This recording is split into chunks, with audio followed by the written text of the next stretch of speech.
दोस्तों, आप सभी का फिर से स्वागत है एक नए वीडियो में।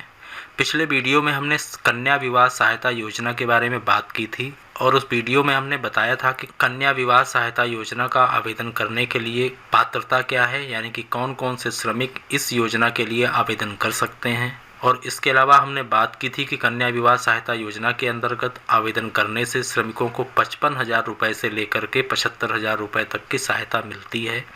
और ये भी बताया था कि किन श्रमिकों को 55,000 रुपये मिलता है और किन श्रमिकों को 55,000 रुपये से ज़्यादा 61,000 या फिर 75,000 रुपये तक की सहायता मिल पाती है। लेकिन आज के इस वीडियो में हम बात करेंगे कि कन्या विवाह सहायता योजना का आवेदन करने के लिए कौन कौन से अभिलेखों की आवश्यकता होती है, यानी कि कौन कौन से डॉक्यूमेंट की आवश्यकता होती है। और इसके अलावा हम ये भी बात करेंगे कि इस योजना का आवेदन करने का सही तरीका क्या है, जिससे कि श्रमिकों को इस योजना का लाभ आसानी से मिल सके। तो चलिए शुरू करते हैं।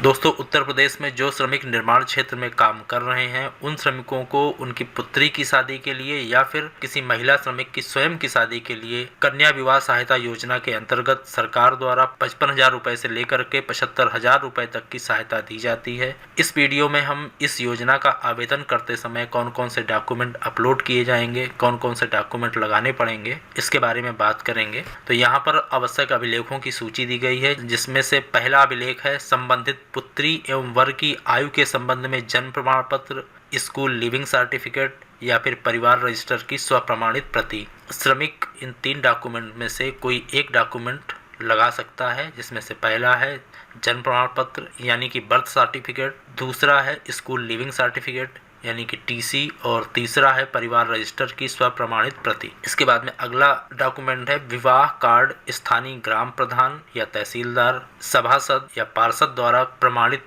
एवं सत्यापित हों। यदि कोई श्रमिक ग्रामीण क्षेत्र में रहता है तो वह श्रमिक विवाह कार्ड को अपने ग्राम प्रधान या फिर तहसीलदार से प्रमाणित करवा ले। यदि कोई श्रमिक शहरी क्षेत्र में रहता है तो शहरी क्षेत्र में सभासद या पार्षद द्वारा प्रमाणित एवं सत्यापित होना चाहिए। अगला डॉक्यूमेंट दिया गया है पुत्री यदि गोद ली गई है तो उससे संबंधित यथा प्रमाणित अभिलेख, यानी कि यदि किसी श्रमिक ने अपनी गोद ली हुई पुत्री की शादी की है तो गोद लेने के संबंध में जो डॉक्यूमेंट है उसको लगाना पड़ेगा।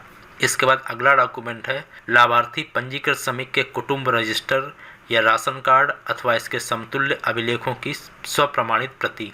इसमें श्रमिक के परिवार के संबंध में जो डॉक्यूमेंट लगाने हैं उसके बारे में कहा गया है। परिवार के संबंध में 2 डॉक्यूमेंट बताए गए हैं, एक पहला है कुटुंब रजिस्टर और दूसरा है राशन कार्ड। इन 2 डॉक्यूमेंट में कोई एक डॉक्यूमेंट आपको लगाना है।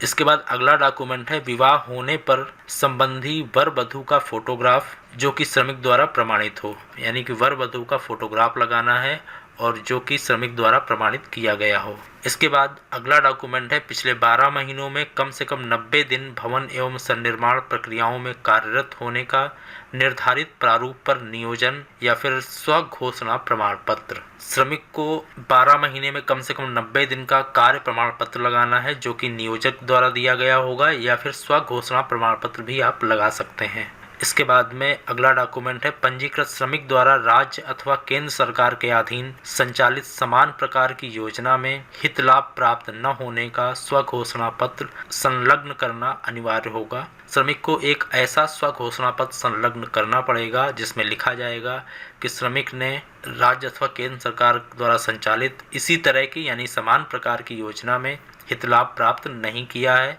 ये घोषणा पत्र लगाना अनिवार्य कर दिया गया है। तो इस तरह से इसमें आवश्यक अभिलेख बता दिए गए हैं। ये सभी डॉक्यूमेंट आप तैयार कर लें, उसके बाद ही आप आवेदन करें। अब हम आगे बात करते हैं कि आवेदन करने का क्या तरीका है। तो आवेदन करने के लिए upbocw.in वेबसाइट में जाना है।